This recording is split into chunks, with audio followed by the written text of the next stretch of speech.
Bismillahirrahmanirrahim. Assalamualaikum warahmatullahi wabarakatuh. Halo teman-teman, perkenalkan nama saya Hoirunisa dari Prodi PGSD IKIP Siliwangi dengan NIM 210602993. Pada kesempatan kali ini saya akan mereview atau membuat laporan observasi dari teman sejawat untuk memenuhi tugas mata kuliah magang bahasa Indonesia.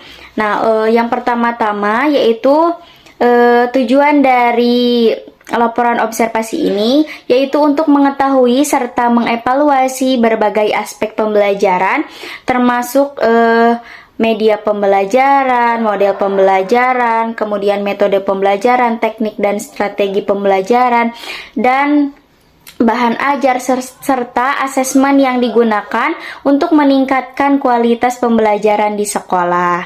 Nah, sebelumnya observasi ini dilakukan sebagai upaya untuk meningkatkan mutu pendidikan dan mencapai tujuan pembelajaran yang optimal. Kemudian juga untuk memahami praktek mengajar yang efektif itu seperti apa. Diharapkan gitu ya, setelah mereview pembelajaran ini guru dan kami gitu bisa memberikan kontribusi untuk prestasi akademis kepada peserta didik.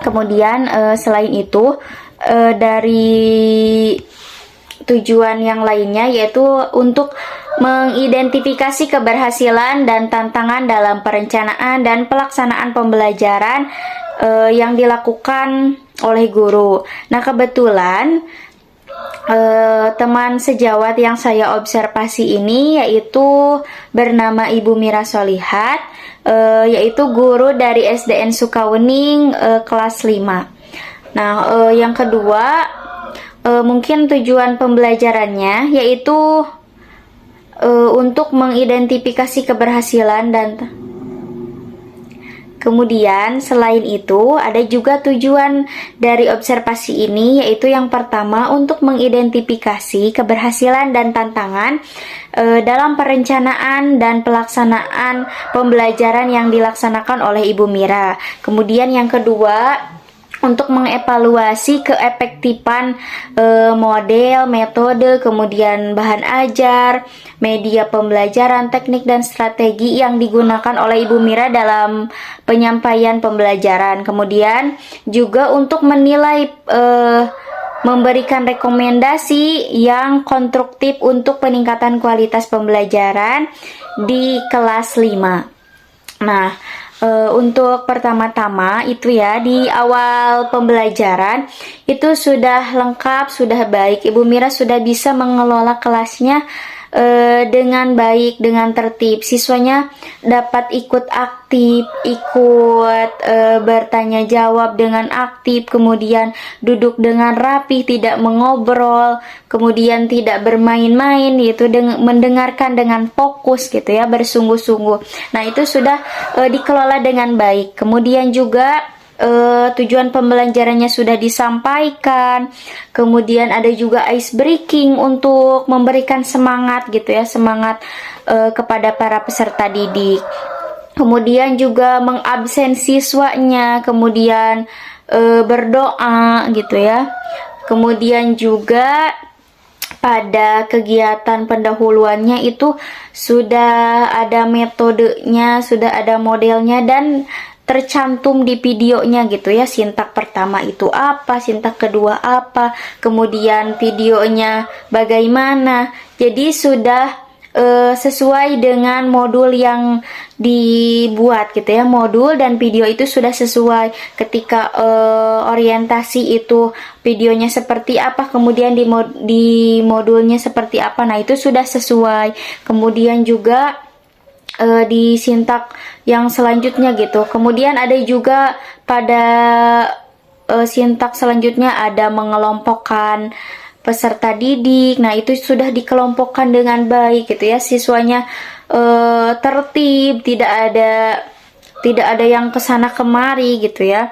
Kemudian juga pas LKPD-nya dibagikan, terus Ibu Miranya juga menyampaikannya dengan baik gitu ya, menyampaikan LKPD cara mengisinya seperti apa. Kemudian juga tadi ada media pembelajaran yang digunakannya sudah menggunakan IT, menggunakan video pembelajaran gitu ya.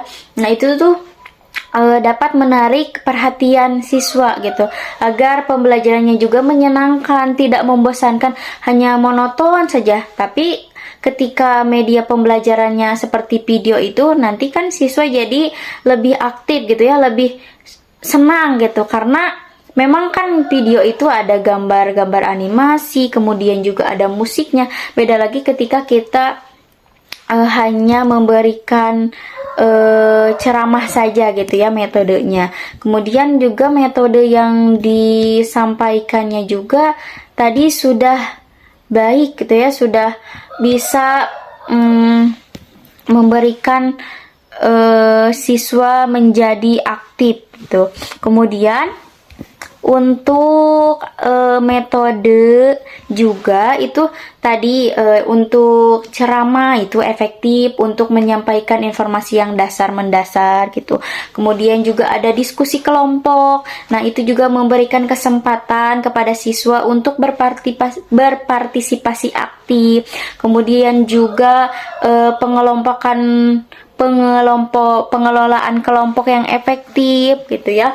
Nah, itu bisa memberikan kepada siswa itu jadi lebih mandiri, kreatif. Kemudian tetapi selain itu, untuk pengelompokan itu selain dari membuat siswa mandiri, tetapi itu harus memerlukan bimbingan. Dan tadi sudah Ibu Mira sudah tunjukkan gitu pada tadi pas pengelompokan mengerjakan LKPD itu sudah diberikan bimbingan gitu ya. Ketika siswa ada yang bertanya itu dijawab dengan lantang gitu. Kemudian juga pembelajarannya juga berbasis proyek gitu ya. Tadi ada praktek membuat magnet gitu. Nah, jadi demonstrasi praktikum memberikan pengalaman langsung dan praktis.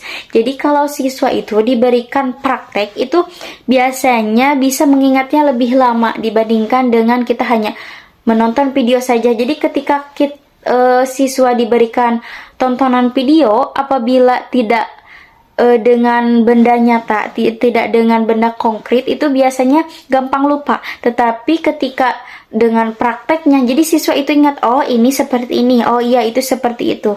Nah, tadi sudah Ibu Mira tunjukkan bahwa dengan adanya praktek gitu, siswa jadi bisa lebih mengingat dengan baik, dengan waktu yang lama dibandingkan dengan hanya ceramah saja, hanya diterangkan. Jadi itu hanya mengawang-awang apakah ini seperti apa, itu seperti apa. Jadi tidak dengan benda nyata itu lebih sulit dalam memahaminya gitu untuk peserta didik. Kemudian juga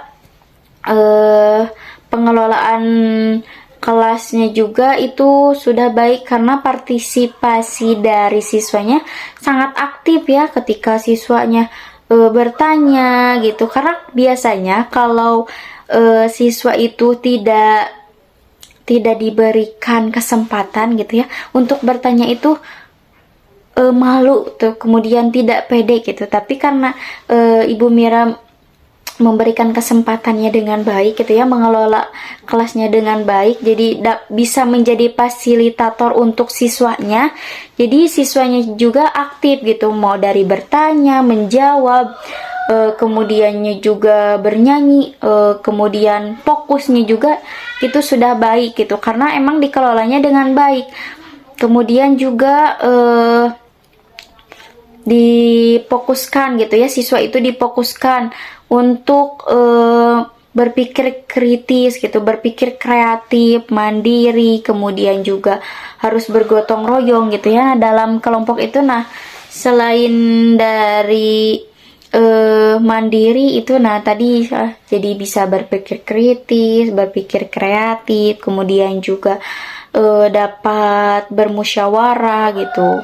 Nah, kemudian untuk model pembelajarannya, tadi penggunaan model pembelajarannya itu dapat mendukung kerjasama dan tanggung jawab bersama gitu. Jadi bisa menjadikan manajemen kelompok yang efektif. Kemudian juga dalam pendekatannya itu juga dapat bisa merangsang pemikiran kritis peserta didik, juga mengeksplorasi untuk peserta didik lebih mandiri, tetapi juga itu perlu bimbingan gitu ya. Kemudian untuk model pembelajarannya itu dapat meningkatkan keterampilan pemecahan masalah dan memberikan konteks yang nyata, tapi juga perlu perencanaan khusus yang relevan. Kemudian juga untuk pendekatannya menekankan pembelajaran berpusat pada siswa dan merangsang pemikiran kritis, tetapi memerlukan peran guru sebagai fasilitator. Nah, untuk itu jadi emang metode ceramah itu mungkin lebih capek ke gurunya. Nah, untuk kurikulum Merdeka ini karena berpusat pada siswa, otomatis siswa itu harus lebih aktif daripada gurunya. Tetapi, jadi guru itu hanya menjadi fasilitator saja. Jadi, siswa itu harus lebih aktif bertanya, lebih aktif menjawab gitu ya. Jadi, lebih aktif dalam pembelajarannya dibanding gurunya gitu. Jadi, untuk metode ceramah itu memang itu hanya memberikan materi yang mendasar saja. Selebihnya itu dipersilahkan jadi kepada siswa untuk berkesempatan mengeksplor gitu ya, materinya seperti apa. Jadi memahaminya itu dengan tadi seperti berkelompok gitu. Nah, itu untuk menumbuhkan pembelajaran yang ditekankan kepada peserta didik gitu agar lebih aktif. Kemudian juga difokuskan untuk beberapa model pembelajaran, pendekatan, serta pelatihan kepada Ibu Mira untuk lebih memaksimalkan potensi kelebihan dari setiap pendekatannya.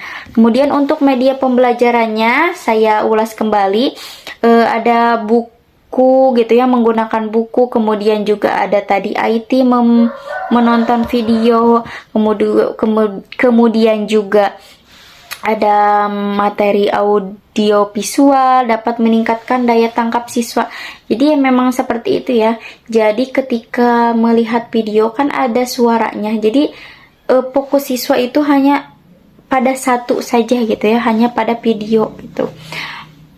Nah, untuk asesmen, tadi di asesmennya itu guru Ibu Mira gitu ya, khususnya itu sudah menyantumkan asesmennya dengan instrumen dalam pembelajaran IPAS itu dengan baik ya. Jadi untuk keberhasilan hasil pembelajaran yang sudah disampaikan oleh Ibu Mira itu sudah sangat baik gitu ya. Perangkat pembelajarannya sudah lengkap, kemudian metode yang digunakannya sudah benar gitu, kemudian model pembelajarannya sudah, sintaknya sudah ada semua, di videonya sudah ada tulisannya, sudah sesuai dengan modulnya, kemudian juga media pembelajarnya sudah menggunakan IT, kemudian asesmennya diterapkan itu sudah baik gitu ya. Kemudian juga pendekatan yang beragam, kemudian strategi yang digunakan, kemudian pemahaman konsepnya, memotivasi siswa belajarnya, mengelola kelasnya itu sudah benar-benar baik. Jadi mungkin itu saja yang dapat saya sampaikan. Mungkin terima kasih atas perhatiannya. Wassalamualaikum warahmatullahi wabarakatuh.